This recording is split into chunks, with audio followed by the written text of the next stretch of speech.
Hello, friends. Greg Kokel for Stand to Reason, and I appreciate you being part of our program here.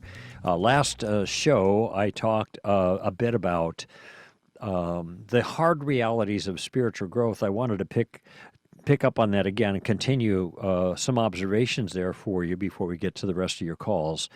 And I had been talking about how it is easy to get it's easy to get discouraged in our Christian life when we feel like we are not living up to, it's not even an expectation, but living up to a standard of what we think a lot of other people have attained in their spiritual life, but we have not. And it's not only just our friends, but also especially, actually, our spiritual leaders. That is, we look up to these people that, just like I looked up to the people in my life that I considered spiritual leaders, and I imagined that they were on a plane of spiritual existence that was far above me. Now, of course, they were more spiritually mature, they were more knowledgeable. But there were other things that I kind of imagined about them. I actually, and I won't tell you the personalities involved that I was, because you'll recognize some of the names, that's not that important. I was tutored in a Christian community with some magnificent people, but my attitude about some of these people was that they were didn't have sin anymore in their lives. And I thought, I can't wait. I honestly had this thought, I can't wait to get to the time where I'm so mature that I'm above the earthly distractions. I'm above the ability to sin, because these guys don't sin. Of course, it's ridiculous. And as time went on, sin in their lives became evident, of course. But what we do oftentimes with our spiritual leaders is we have expectations of them that are not sound, and it puts them in an awkward spot because we expect things out of them that they can never deliver. And then when their falterings finally do become visible, I almost said when they finally falter. No, they're faltering all along. But when their faltering finally becomes visible, and in some cases the faltering is huge, it's significant, well, then the whole world comes crashing down. How could this happen? How could a person like this do such a thing, or whatever? When in fact we are all not just capable of sin, we are all sinning constantly. And when we have an expectation of our leaders like this, it encourages them, or let me back up, it discourages them from being transparent. That is, letting you know what's really going on. And it doesn't mean they have to air all their dirty laundry, but it does mean, it seems to me, that being authentic and transparent is a leader who helps those who look up to him or her be aware that they have their own liabilities as well. Okay? And if they don't, if everybody's expecting so much out of them, then they have to kind of live up to that, and they can't be as authentic as they ought to be. There was a long time when I did not want to give out autographs. I still feel uncomfortable with it. I just changed my policy, and we had kind of it was supposed to be kind of a policy around Stand to Reason, but it wasn't really enforced. Because you got kids coming up to you at events and say, "Oh, would you autograph my program?" And my concern is, look, we're not rock stars. We're not celebrities. We're brothers or sisters in Christ that are trying to make a difference like anybody else and trying to be faithful. And we have some gifts that God has given us and we've cultivated, and that's good. And I'm glad people benefited from it, but we're not rock stars. Yet I could see it in their eyes, people's eyes, and it's flattering, but there's a danger there. And so my concern was I don't want to be perceived that way, and so this is why I had this rule. And I finally abandoned it because it just caused too many hurt feelings. And but now when I do give an autograph, apart from signing a book, which is standard, and that's not a problem for me, but you've got a program, autograph the program. I finally decided, okay, I'll do this, but I offer my caveat, and I let them know. So we have this view of our spiritual leaders that creates problems for the spiritual leaders, and it creates problems for those who look up to them, because they're not, they sometimes feel, well, because they're in this spiritually superior place, God can use them, but I'll never be there. I'm not there now, so God isn't going to use me.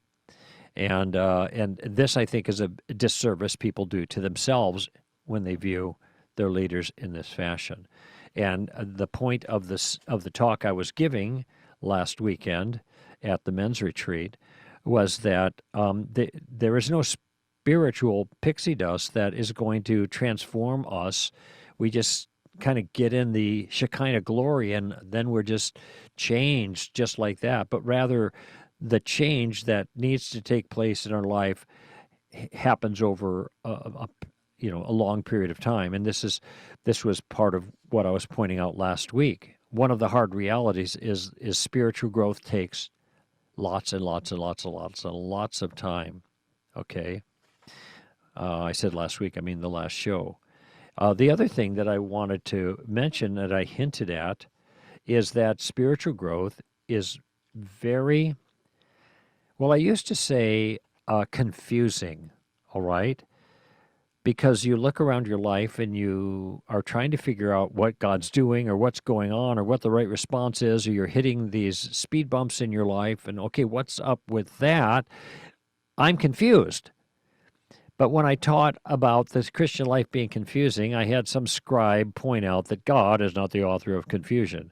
Of course, that wasn't what I was referring to, but so I just abandoned that and used another word to describe it, and that is spiritual growth is perplexing.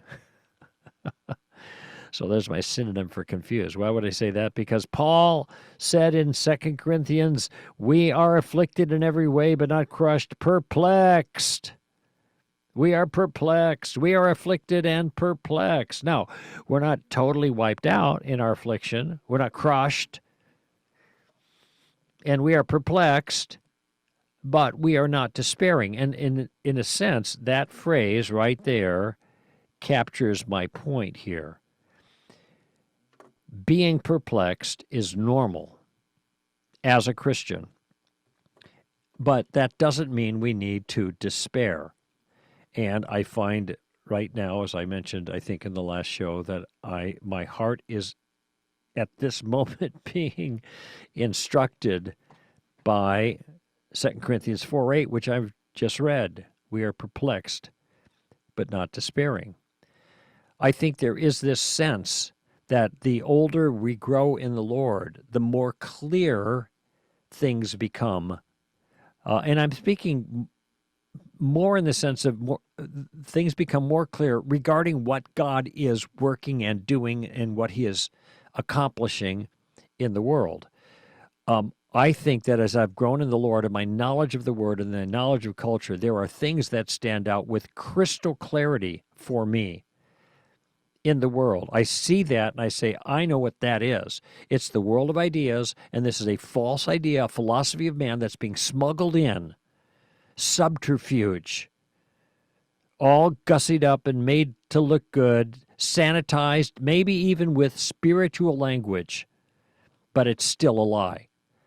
Now, I will say, I think I've gotten a whole lot better at that over the years.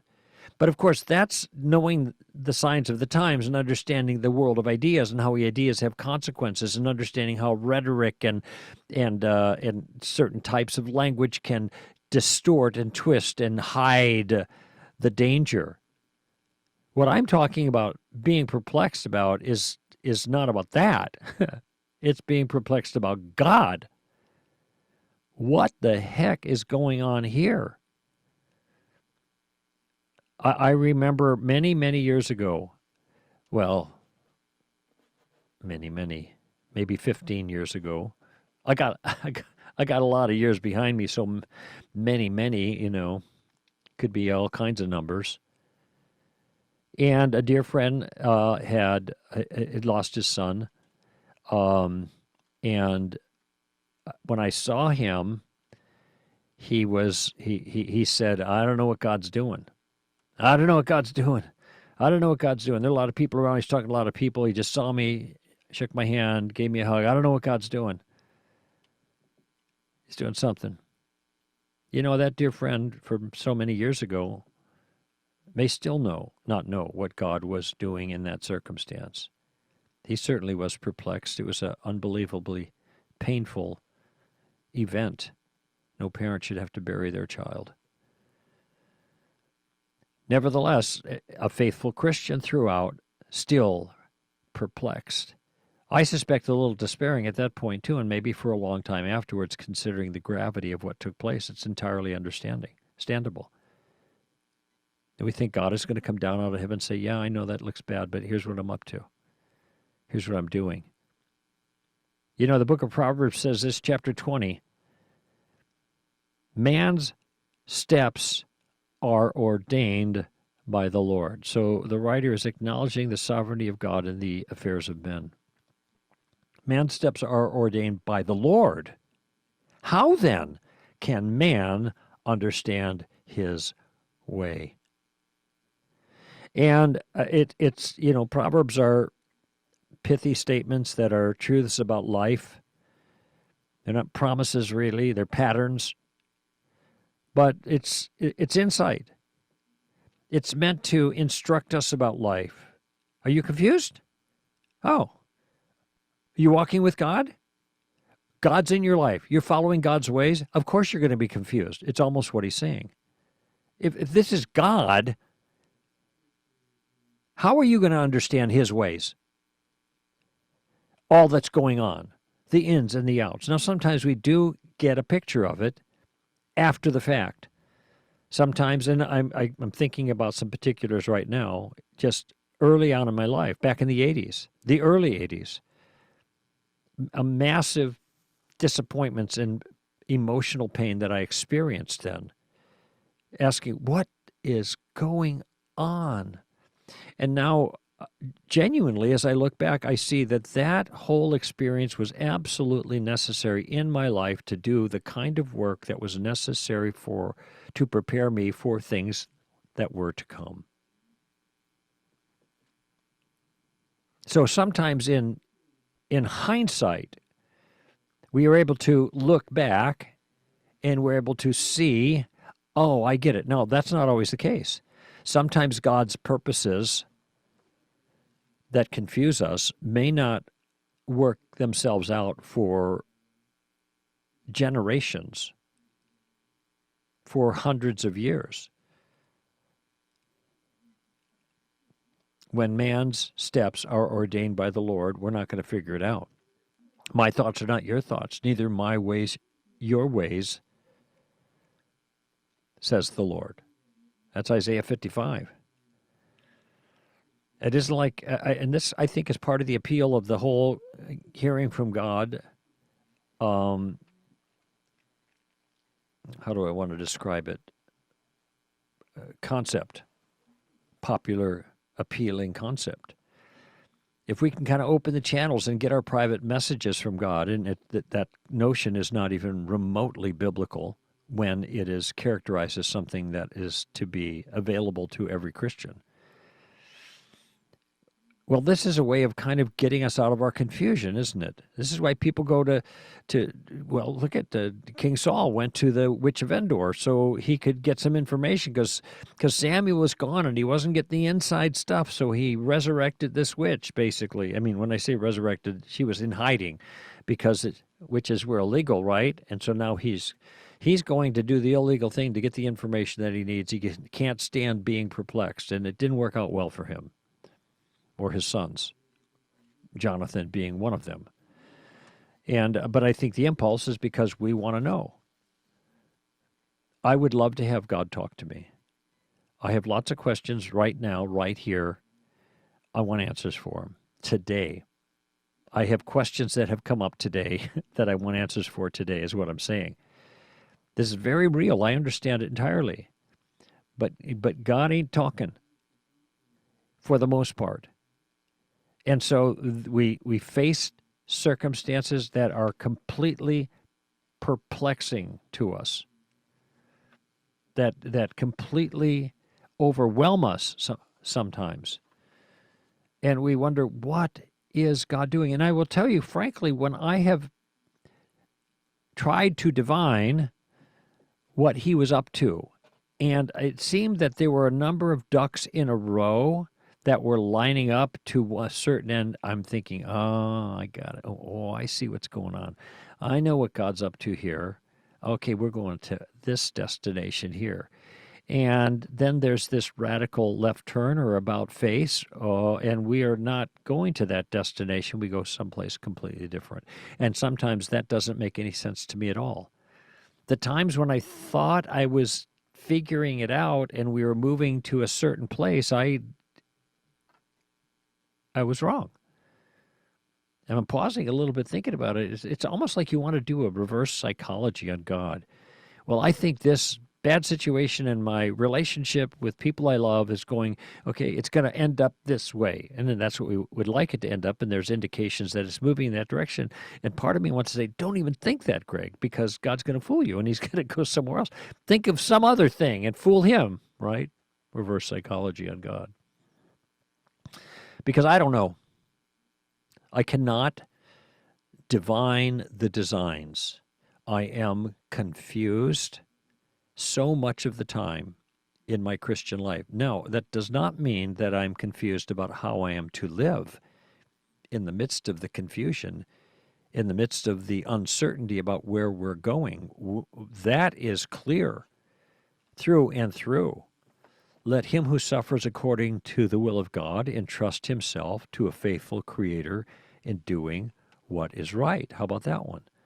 That's pretty straightforward. That's 1 Peter. And there's more in 1 Peter, by the way, of that sort. You know, you've been called for this purpose, to suffer, just as Christ did. That's chapter 2. In fact, what credit is there, Peter says, when you sin and are harshly treated, you endure it with patience. That's no big deal.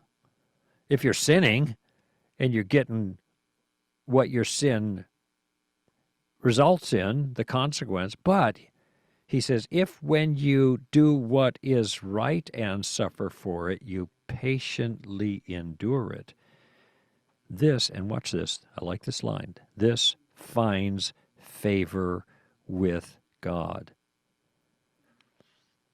So I can't figure out all these things, but I want to make sure that if I'm in a bind about something, it's not because I did something stupid.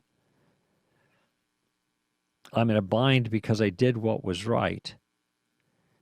And when I'm in a bind there, if I patiently endure it, then God is happy with me. God is happy with me. This finds favor with God. And this is just before the section where Jesus is now invoked as an example of this thing. And it says there, and while being reviled, he did not revile in return. While suffering, in other words, he didn't return evil for evil. While suffering, he uttered no threats. I'm going to get you. You'll be sorry. Wait until the tables have turned. He uttered no threats. But he did something.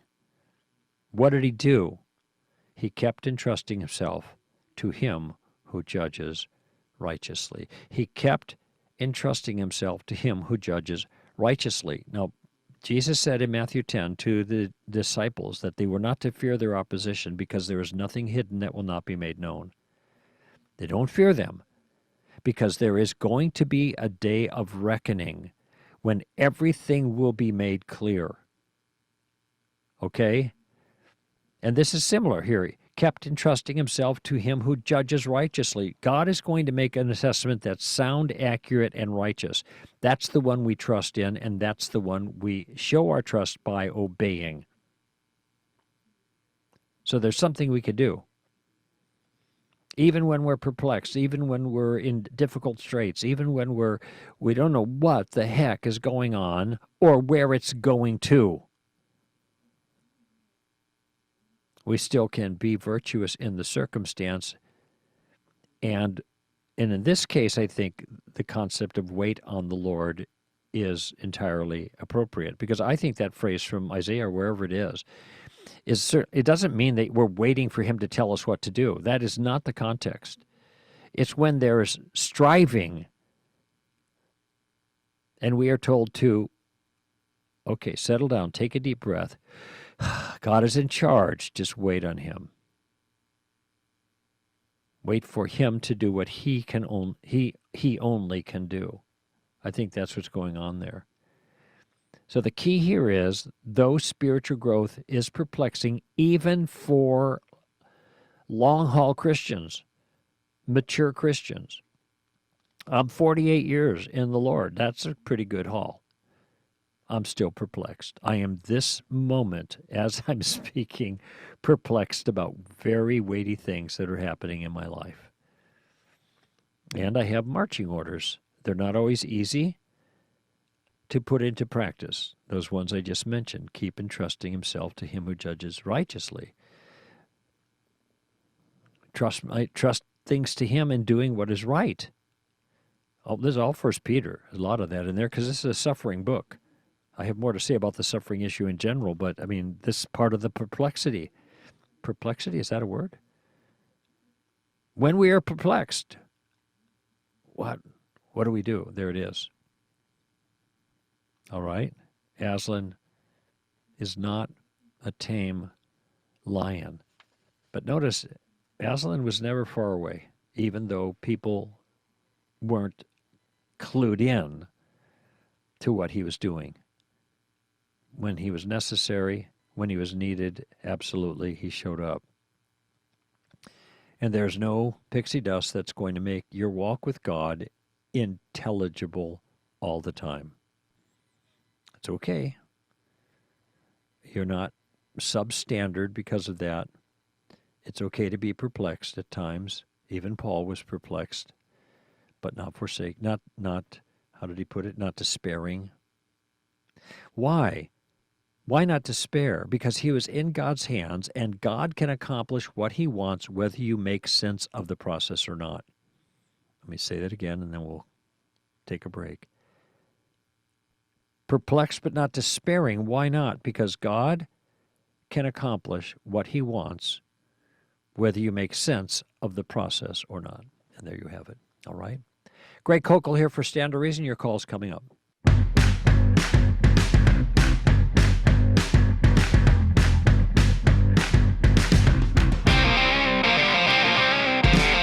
All righty. It is I. Nominative case. I am back. And this is Ken in Texas. Ken, welcome to the show. Thank you, sir. Greg, I am so very honored to talk to you. Oh, thank you. You made such a great impact on my thinking. I appreciate it. Well, you're so welcome. And in your opening monologue, I kind of laughed a little bit. Not that it was obviously a solemn topic, but you had said there that you were not a rock star, and I had you were my prophet, Biola, and I don't know if you were late coming in or I was early, but I was waiting for you to come in for your first lecture, and I turned to the guy next to me and I said, why do I feel like I'm 18 years old waiting for Van Halen to take the stage? Gosh. Oh, my goodness. Well, that's flattering, and I'm humbled by that, really, but I'm just a guy. Well, I appreciate that.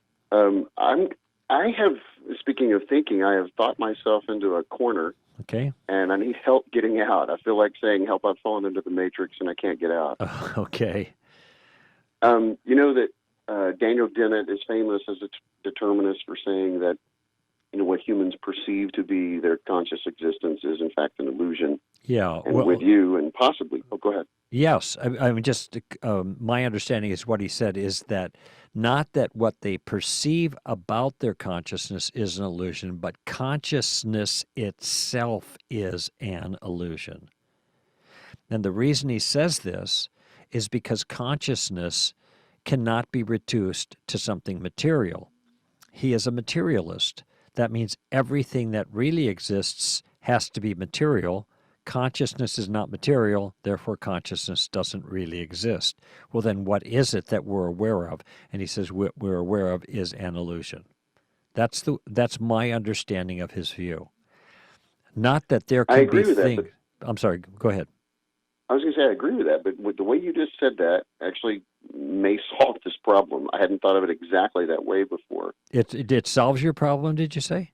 I said it may, because, well, I have consistently responded to that assertion by noting that such statements are self-defeating. And maybe because of listening to you before, or maybe I came up with this on my own, I don't know. But I do agree with you, by the way. I think they are self-defeating.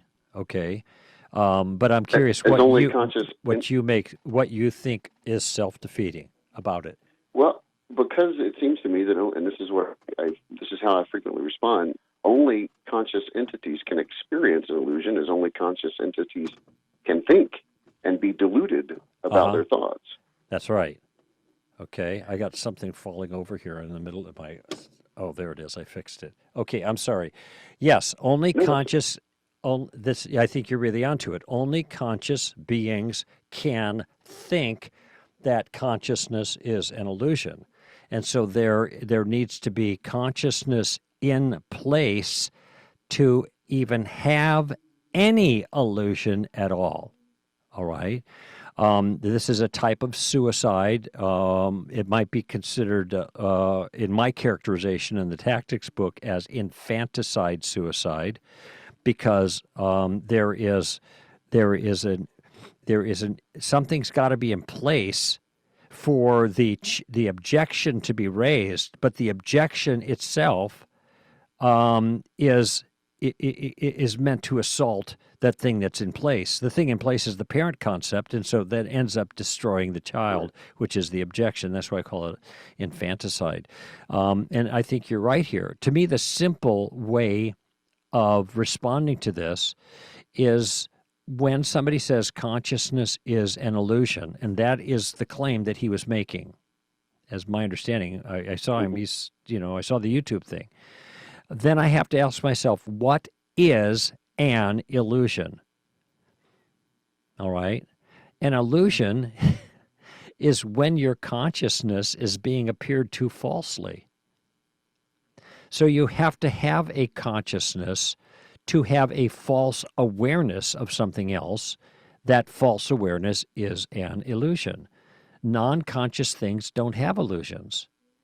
So if consciousness is the illusion, then what is it that is having or possessing the illusion?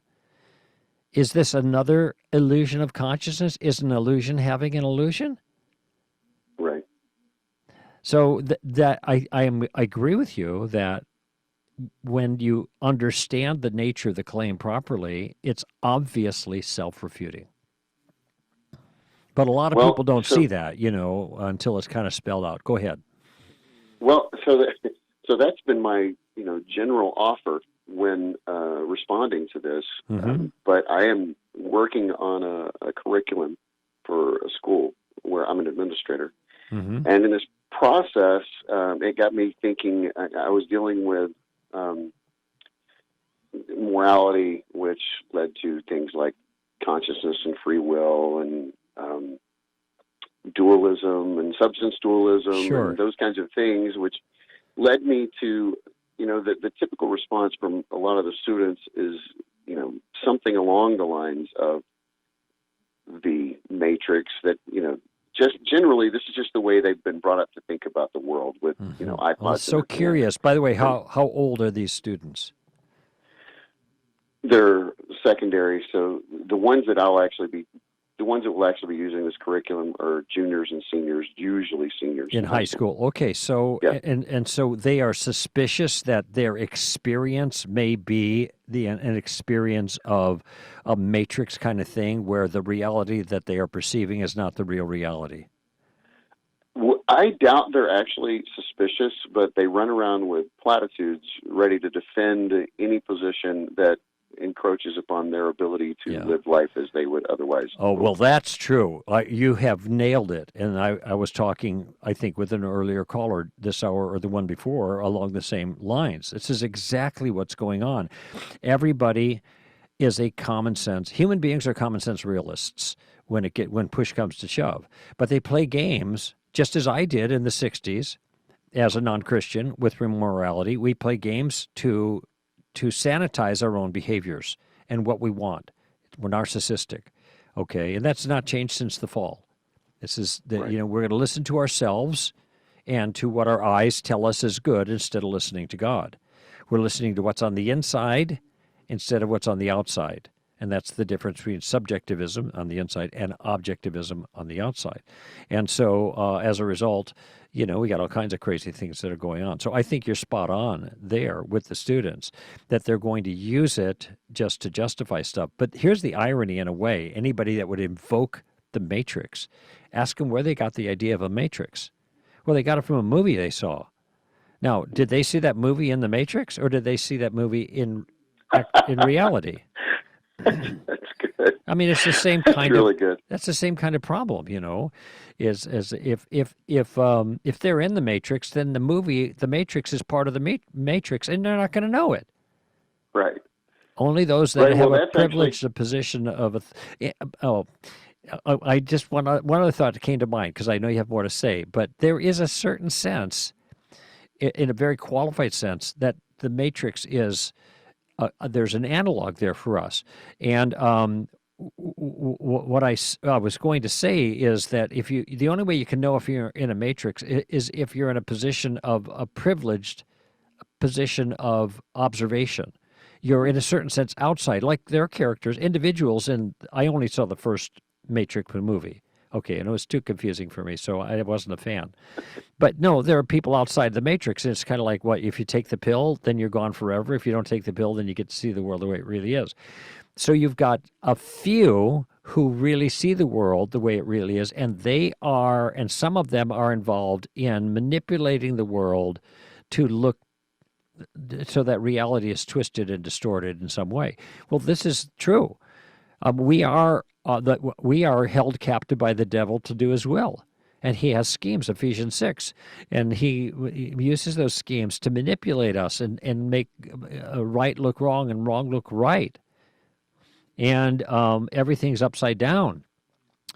And so how do we escape that? We have, to some degree, not in everything, but to some degree, we need another outsider, God, to tell us what the truth of the world actually is. Someone who sees without distortion, who sees past all of these things. So there is an analog there of sorts that one can draw on. But generally, that's not the conclusion I draw. And what was it you were going to say? I cut you off there. Sorry. Well, it's just that as I was thinking through this, I wanted to be able to address in the curriculum in some shorthand way this idea that we might be caught up in some simulation, or the analog, to use your word, of the brain to a computer and the brain states to computer states, that kind of thing. It got me thinking about artificial intelligence and Turing's test, and quite to my surprise, I devised a scenario that's left me stuck in the matrix. So here it is. Let's say that we define consciousness as simply an awareness of oneself and faculties, which is kind of a generic definition. I think that's fine. And then let's say we have a team of brilliant software designers that produce an operating system we'll call it self. And this operating system provides a sense of self for the computer. So that it seems like a really dumb design, but it when a computer performs an operation, this operating system, if it's loaded, will allow the computer to perform that operation with some sense of personal realization, accomplishment, failure, or something like that. And with we can a agree sense of accomplishment? Okay. Yeah, or personal realization of some, so in a sense of I, a sense of the id or the psyche, because it's clever programming designed to give, for some reason, we've decided this would be a good idea to give a computer the sense of self. And you and I would agree that this computer's experience, in quotes, would merely be a simulation of human self-awareness defined by that clever programming. But the computer, clearly only simulating self-awareness, would be suffering the illusion of consciousness. Okay. And so if that's true, go ahead. You want to jump in? I'll let you finish your sentence. That's okay. Okay, so if that's true, it seems that a non-conscious entity can experience an illusion of consciousness. Okay. And so I'm wondering if my response to Dennett's statement is flawed. Yeah, none of what you described makes sense. In the sense that it doesn't work. Listen here. You said design a computer that has a sense of self, but it doesn't actually have a self. Well, it can't have a sense of self without having a self to sense it. You said the computer have a sense of accomplishment. That takes a first-person conscious perspective. So what you're suggesting is they can have experiences that are uniquely conscious experiences, but no consciousness, and so you're not going to have that. There's no way to have that. You can tell a story like you have, and for some people, it will sound persuasive. You might even be able to put it into a movie or something like that. But you can't build a computer with a false sense of self, because the sense itself is it is a self. To have the sense makes it an immaterial self. And I somebody would say, when I'm talking in the past about the mind-body problem, and people have said, well, there's no soul, we're just a bunch of meat, and all this. What if I could create a computer that could do all of the same things that we do, think and everything? I said, well, then the computer would have a soul. And the reason it would have a soul is because it is performing behaviors that only conscious souls can perform. A rock cannot have a sense of self. If the rock is possessed of a consciousness already, it can be self-aware or not, but it has to have the consciousness to have a sense of self. And personal relationships, you talked about sense of accomplishments, experiences, the word I wrote some of these down. All of these things are by nature functions of consciousness. So they can't be characterized as existing without a consciousness. Okay, so what if I said I'm going to create an object that extends in space, that has mass, and that has weight, but is not physical? And you're going to say, well, you can't do that, because to extend in space and have mass and weight just is what makes something physical. Mm-hmm. So, and that's the same thing that you have done with your narrative here. I don't think what you've done is created a scenario that describes a something that is conscious of its and still has an illusion of consciousness. It wouldn't be an illusion. It would be genuine consciousness. All of those things that you described are features of consciousness. Any machine that had those things, a sense of self, a sense of accomplishment, be able to be in personal relationships, experience things, that would not be anything mechanical, machine-like that does that. It would be an invisible self that has somehow become united with the machine, which in a sense is what human bodies are. We are machines made of meat, but are possessed of a rational soul that animates the meat and is self-aware, because that's a nature, because it's self-aware, which proves it's conscious. Now, you can be conscious and not be self-aware. I think that's possible. You could be aware of things and not have the sense that it is yourself that is being aware. Children, babies, infants, newborns, apparently they don't have a good development of an ego individual self. They just are aware of things, but not of themselves as a self.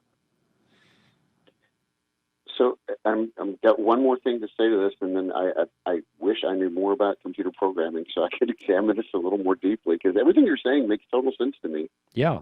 But I'm also It's thinking common about. sense. It is common sense when you think about it, and what you reflect on the nature of consciousness. Okay, go ahead. It seems to me that some of these things are products of consciousness, though, rather than consciousness themselves. And when I was thinking about, um, when you were talking, I was thinking, well, the old axiom, how do you know that you weren't born a minute ago at age with a full belly? Sure. That kind of thing. Right. So you can certainly be deluded about reality. And again, I don't know enough about programming. I'm thinking in terms of counterfactuals. I would think that we would be able to create a program that would say, your name, talking to the computer, is this. Give it, a series of lies. You were born this date, and so that's its operating system. All It you functions could, but point. all you're doing is zeros and ones. You're just setting up the dominoes in a certain order. Let's just say you have all these dominoes that you set up, and then you knock one domino over, and when they all fall over, it spells howdy doody. The dominoes aren't saying howdy doody. They're not aware of howdy doody. You have just programmed them to create these words that you recognize. Not the dominoes don't. And the same thing with the computer. It doesn't matter how much they call it artificial intelligence for a reason. It's not real intelligence. And it may be able to do all kinds of incredible things, but it doesn't think. All right? It has to be programmed in a very particular way. And if it turns out that you end up with a computer that manifests characteristics of real consciousness, and I don't think that's possible. It's a trick. That's what it's fake. It's faux consciousness. But real consciousness, then the computer would have a soul. Because these are of necessity characteristics of consciousness. They are and souls. They are not characteristics of matter. And all I can say is, oh, prove it to me. Well, just reflect on it. Right, Having a thought and is. I 100% agree with you. My question would not be whether, because that's what Turing's test is. It's this idea that, the computer has now passed its test if an interrogator cannot determine whether it's a computer or not. Well, that didn't really prove anything except the interrogator is lacking some knowledge. It doesn't actually prove that the computer's thinking. It simply proves that they can mimic human behavior such that the interrogator starts to believe that. And I think that's all this would be, even if it were possible. It's I was artificial. just wondering, no question. It's not. It's mimicking human self-actualization, or that's probably not the something right word, like but that. It's mimicking. Yeah, right. I agree with that completely. I'm just wondering if then you're not going to be able to create a computer with a sense of self. It is not going to have a sense of self because there's no self for it to have a sense of. Not a self that is a conscious self. It is just a lump of stuff. It's just a bunch of molecules in a certain order. And that order can do stuff, but what it does is not conscious. This is the difference between sentient creatures and non-sentient creatures. And this why, by the way, this is why Daniel Dennett says consciousness is an illusion, because it cannot be reduced to something physical. And why Thomas Nagel over at New York University has written this book about why the neo-Darwinian, it's something like why the materialistic neo-Darwinian view of the world is almost certainly false. And that's because it cannot explain consciousness. And consciousness is one of the most powerful features of reality. All right?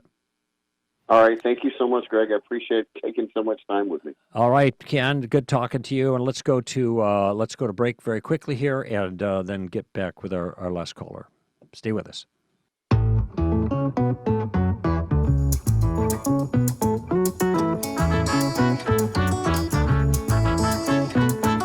All righty. Final segment. And final caller, Jared, and you've been on for over an hour, Jared. You're a hardy guy. Yeah, thanks so much, Greg, for having me. I've been enjoying the show while I wait to engage you. So thanks a lot. That's good. I'm glad to hear that. So, what's on your mind?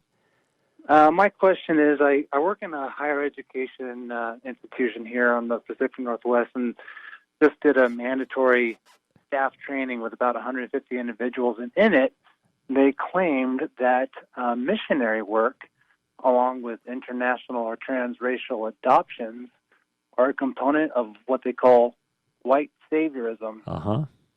and they define it as people who intend to make a difference without stopping to consider whether that difference might not, in fact, have more negative effects than positive ones. So I guess my question is, what would be a good Christian response in regards to Sure. that claim?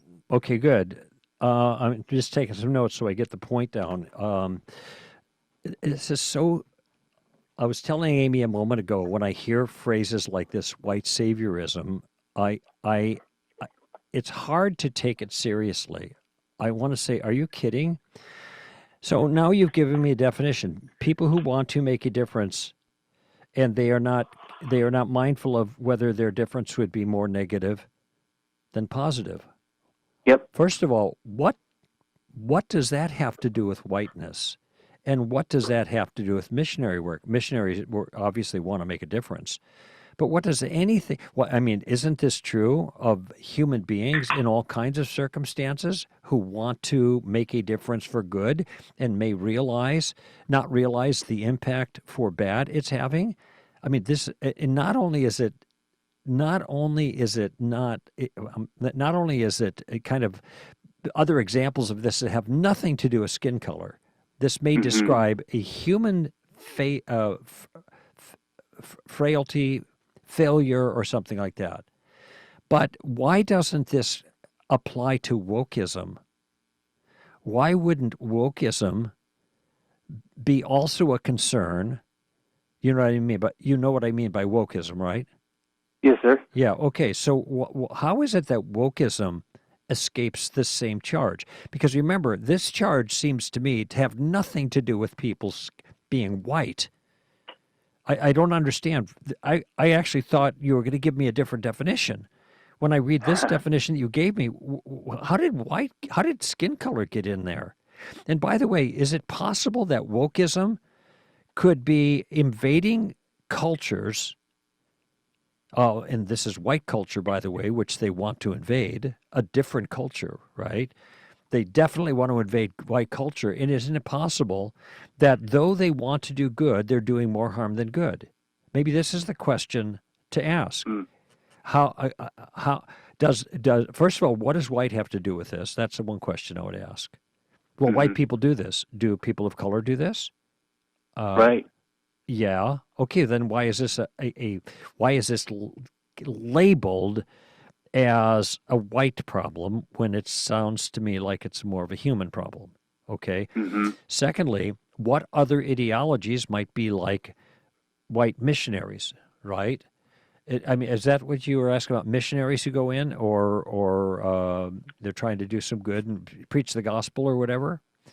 Yeah, that's their claim. So they gave real-life examples that they listed was missionary work, volunteerism, Teach for America, and international or transracial adoption. Okay, sure.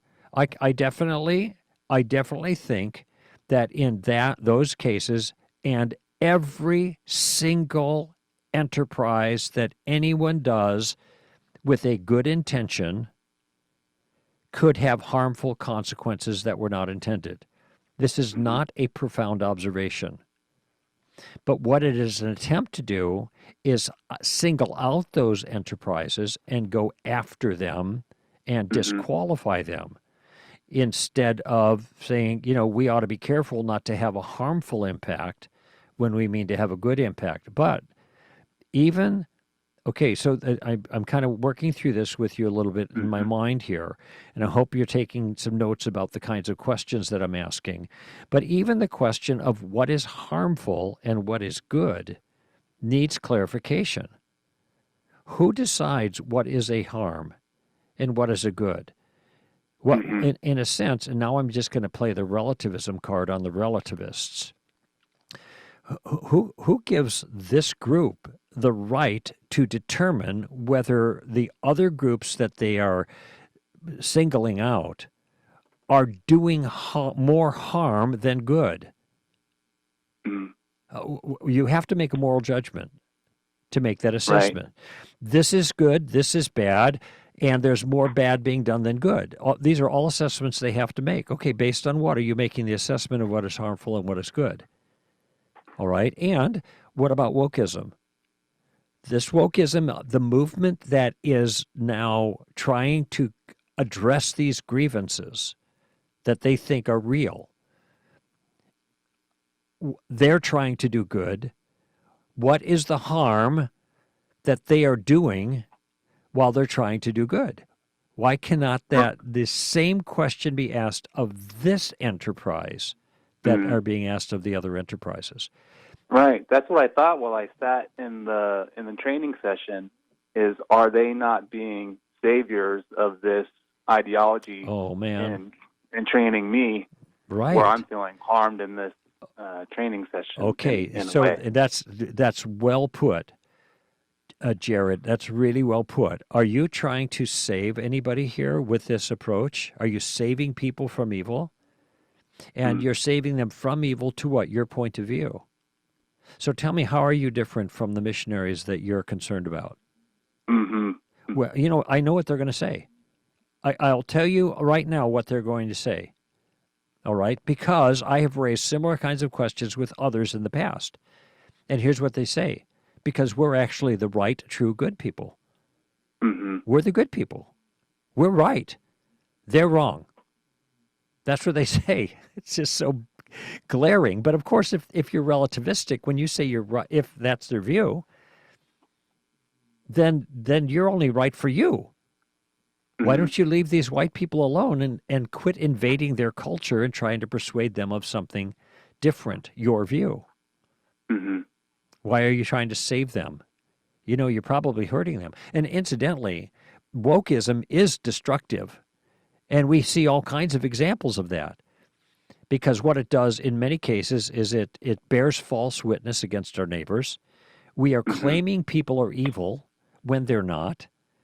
And we are also associating the evil they're doing with their skin color, which is, that's racial essentialism, which is... And not knowing the heart. They're looking on the outside, exactly. not the heart. Yeah. Exactly. So that is what was the classic type of racism that was so bad.